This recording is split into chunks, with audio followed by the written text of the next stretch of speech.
Hello there and welcome to Grassroots. I'm Nikki and today I'm in the Walled Garden in Clifton Park in Rotherham. This week we're going to be taking a look at currants, tomatoes and cucumbers. The Walled Garden is a little haven of tranquility in Clifton Park on the edge of Rotherham town centre. The park received Heritage Lottery funding 5 years ago and is owned and managed by the council. Before the present Walled Garden was set up, this area was the depot for staff with garages for machinery and cabins. There were cold frames and greenhouses where thousands of plants were grown for use by the council. The lottery funding paid for the renovation of the garden and creation of growing spaces for groups. The community gardening group Rotherham en route was allocated a plot in the Walled Garden in November 2011 by the council's horticultural officer.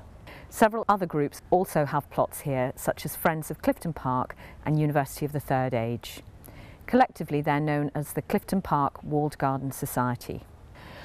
Over the first winter, Rotherham en route managed to clear the ground of weeds and start growing vegetables. The new topsoil had come with a large quantity of perennial weeds which made clearance much harder and longer than expected. It required an awful lot of digging. Volunteers now gather every Wednesday morning to work on the plot. Together they've grown purple podded peas, red and white potatoes, onions, chard, kale and courgettes. And they have also planted varieties of currant bushes. Today the council continues to provide plants to supplement those that the volunteers grow themselves. I'm here now with Sally from Rotherham en route, a community gardening group, and she's been involved in this garden for a very long time. Sally, do you want to tell us a little bit about how you came to be involved here? I saw an advert in the paper and it said looking for gardeners to start a group, and they'd had a conference the year before and they were setting up a committee, and we went along and we came here and it was a bit like a jungle. So over the next 18 months we've dug it over and we put stuff in, and there's gardeners around to help, and we've got quite a bit of crop. We have quite a few people coming and to help us out, and we give them free veg as they go away, and they seem to thoroughly enjoy themselves.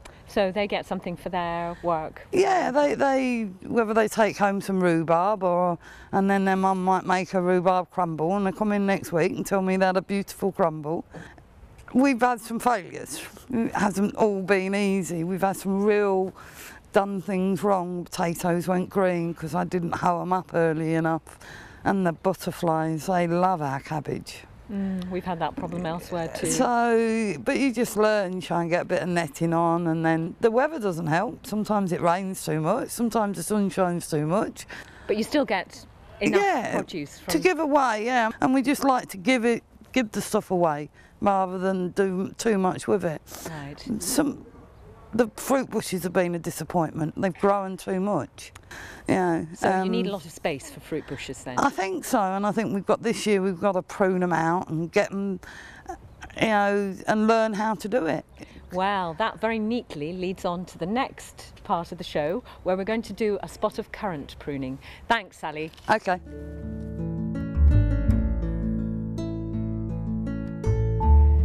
So we're starting off, we're in front of what looks like a bit of a sickly specimen. Do you want to explain perhaps why it's not looking so good? I think it got infected with something. Right. So, and I failed to prune them hard last year. I think I was a bit wishy-washy. And I've been talking to the gardeners and they said, you've got to cut them back. So we've got to make this a bowl so the air goes through. The fruit next year will come mainly from the new growth. So if we cut this, and I'm going to take this one out here and get rid of all this, and if I cut it just above the knob there, that will grow out. It seems very ruthless, and I need 2 hands. And you cut it just on the slant. So you're basically reshaping it to try and let as much air through the plant. And the new growth will come, and then the fruits will sit on. The year before, off this row of bushes, we've got about 4 to 5 kilos. Really? And we gave them to a lady up there and she made blackcurrant jam. Yeah, you are being ruthless, but I can see that it's necessary with this plant. Yeah, because they overtake and then you don't get the return, and you put all this work in and then it hides stuff. So, and once they are diseased, the more you cut, the better you're going to be. And you just continually looking for that bowl shape, get the air through, and any little new ones coming off, just clip them out. Once all the masses of leaves come on, you can't get to weed inside. And then what I'll do, I'm going to do this row, and then I'm going to get some good mulch from the leaf mould, and we'll just layer it on for the winter. Right. It doesn't matter about frost, it doesn't matter about it getting too dry. And then next spring, I've been told I might have to prune again, which seems I've done too much, but I want good blackcurrants next year. They take a lot of room, and you need a good return for something in your garden that takes that much, and that's how I'm going to leave it. Right. It does look a lot, doesn't it? It does. It does look as if I got a bit carried away. It looks a bit stark. I've been assured that that is fine. That is, but I wouldn't have done that last year. And all the new growth will come from below the cut. From here, and then the fruit will come off the new growth mainly. You know? And as I say, now I can mulch it, and I know where I'm putting it. Yeah. Okay. And if it's diseased next year, and it shows a slight disease, I'm just going to dig it out. Right. And you have to be really ruthless. Yeah. Yeah. Yeah. So I'm just going to carry on. Thanks, Sally, for showing me that. Now we're going to have a look at pruning some red currants. This way. So these are the red currants. The fruit comes from the old wood, whereas on the black currants, the fruit comes from the new wood. Right. So we've got to take these down to the old wood. We've had a poor return. Right. And how can you tell the difference between the old wood and the new wood? You can see the darkness of it. So you can see that that's last year's wood and this is this year's wood. Right, so all the new wood is much lighter coloured. Yeah. So I'm just going to cut that again on the angle to stop it rotting. Last year we put canes in to give the 3 prongs. You're looking, instead of the bowl on the blackcurrants, you're looking for a 3-prong fork. And apparently I've left too much on. And you just got to keep learning. I mean, I look at that and I think, well, which is old? And now somebody's told me, I know that there's the old wood and the new wood is above it. And I've got to be a little bit more drastic to get the returns, because red currants are lovely. I think so. I'm gonna come back to this later on, and I've got the whole lot to do. We put 3 canes in last year, you can see them. Yeah. And then where I've got the wood growing out the bottom here, and they're crossing, they're not going to do any good if they're crossing. Right, so it's about, again, it's about opening up the structure like you did for the black currants. Yeah. And I can see already just that last branch that you cut, you've made space for the air to and then I come through. I lost the line of onions because the bush just sort of went that way, and I've got to get it up. So I'm going to have to come back to this in the spring and make sure that it is going up. It's not going to take over all the garden. It's a big job. I mean, you're supposed to start it once the fruits are off. They say autumn. Well, once the rain sets in and you're saying, well, I come this day and it's raining, I don't do it. And that's what happened last year. Right. So I thought I'd do it earlier. We've got no fruit on it. We had very little in the first place. And it helped the garden to look a bit tidier. And then I'll mulch them, same as those over there. Bit of leaf mould, 3 or 4 year old leaf mould that the park's got out the back. Right. And as I say, next February, March, I'll watch and make sure we haven't got too much coming off. And maybe prune it again, get a better return. Sounds great. Thank you, Sally. Right. These are Gardener's Delight. We started off by seed in the greenhouse, and then when we had too many, we got some in the greenhouse and we got some outside. They've suffered a bit and got a bit of blight, and I neglected to cane them up. So I've got to make some sacrifices. I've got to take some off, try and ripen them indoors, and then I've got to try and tie up for another 5 weeks, see if I can turn them red naturally. Right, so basically the plants have got too heavy and they've started to fall over because they weren't I mean, staked. it's just a mess. So we've just got to get in there and be a bit ruthless. Goes against the grain to throw stuff out, but we have to. We have to remember when we're taking blight leaves off, not to put them in the compost, because they're just a nightmare if you get it in your compost. You don't want to spread anything for next year, so we're going to be quite ruthless. But we've got some beautiful tomatoes on there. Yes, so, it looks like you've got a lot of fruit there. Yeah, I mean it's quite heavy, you know. It's not. So we've got to take some off. Take the blight leaves off, as many as you can, as quickly as you can, because you don't want it staying, hanging around and spreading to other plants. No, and if you do it early, you can stop it going any further. And then so we're going to try and find one stem, that looks a good one. And then we're going to put a cane in there. Then we're going to try and attach that to that one.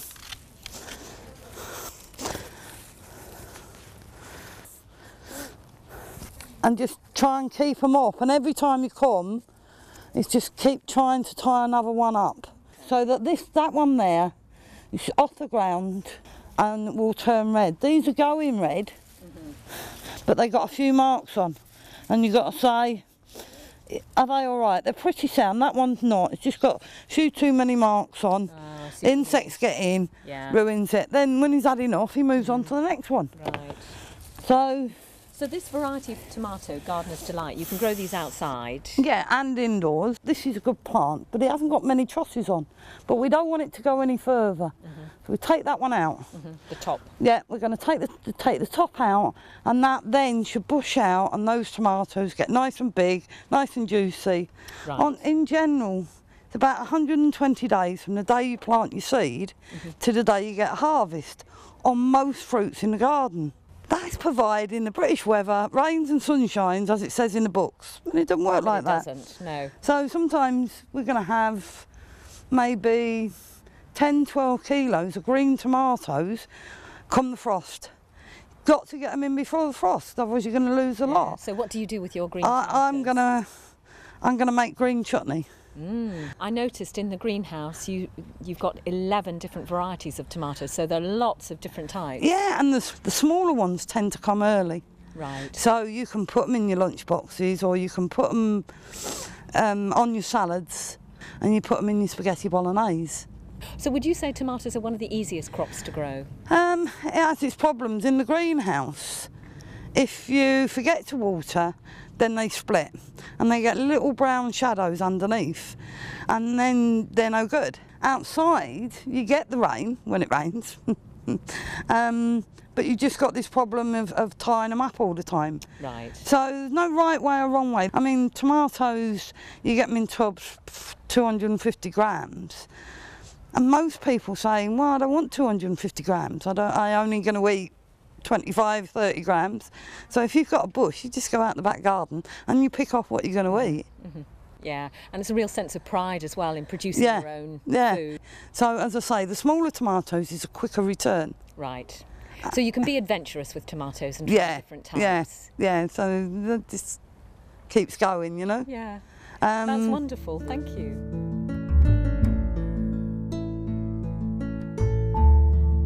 I'm standing now with Marjorie and Frida from University of the Third Age.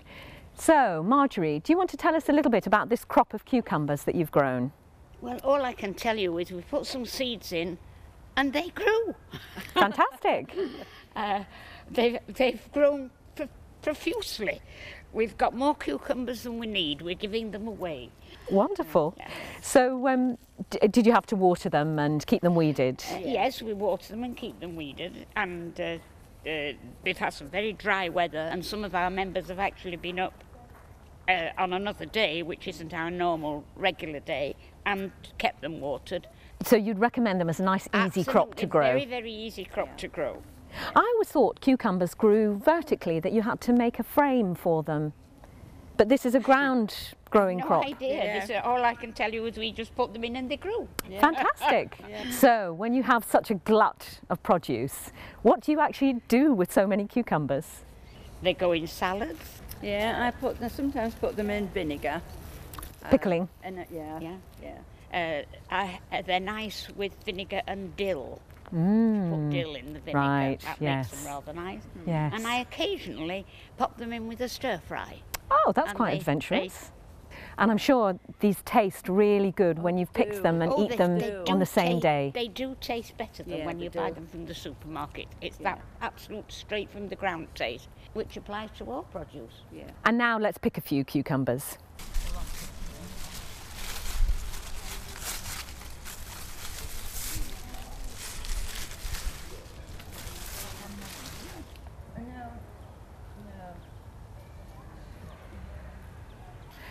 Thank you, Frida and Marjorie, that's great.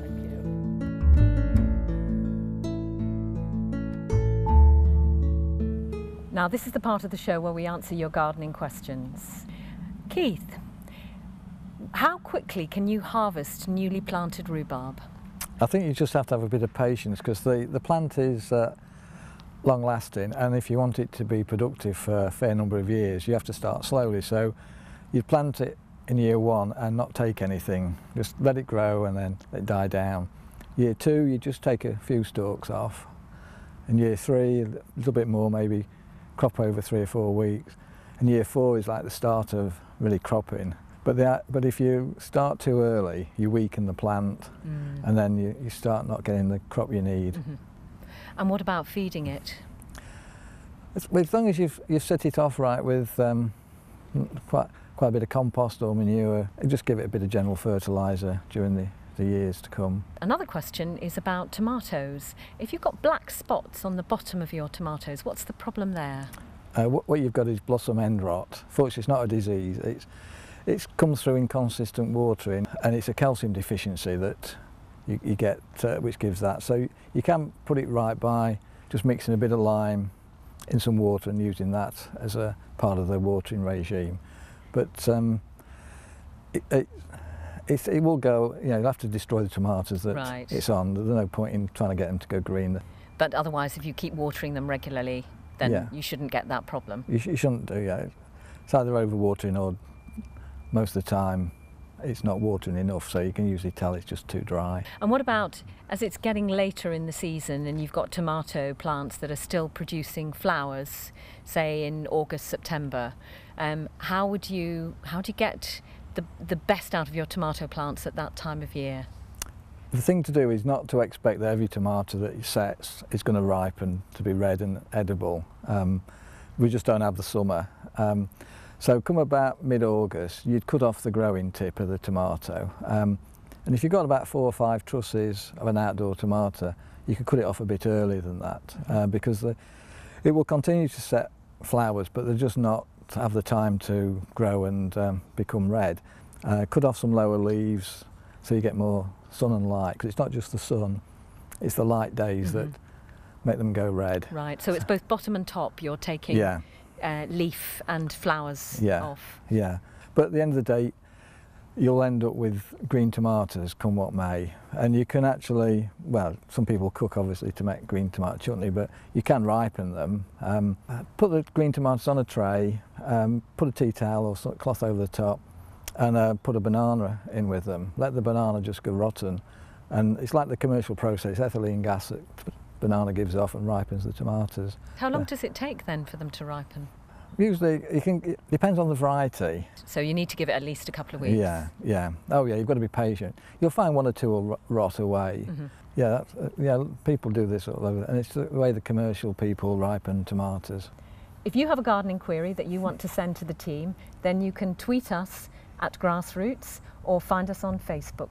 Wow, we've had a wonderful time today in Clifton Park in the Walled Garden, but that's all for this week. Join us again next week for another Grassroots episode when we'll be taking a look at another Rotherham community garden.